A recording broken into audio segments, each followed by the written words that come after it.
71岁甘正发一直以来拢伫全美戏院筹划电影看板，今年也阁得到台北电影节卓越贡献奖。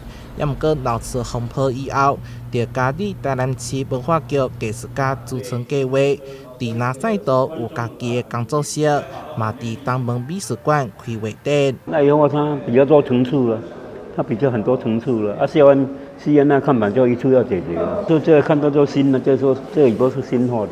这摆展出20多部作品，风格相当多元，其中包括着自画像、乡村风情、下尾樱等等。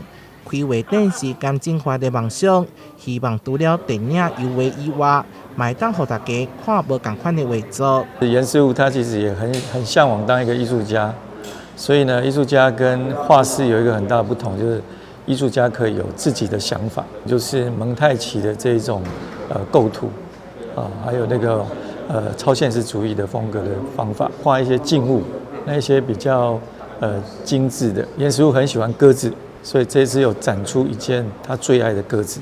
他每一幅画也是老师的浓缩的电影看板，他有里面说很多故事，他个人的世界，他个人的小宇宙，都在这个画面里面呈现出来。第一个月内面，把家己的故事透过画作展现出来。甘正发讲，也会继续画电影看板，因为这是伊生活的一部分。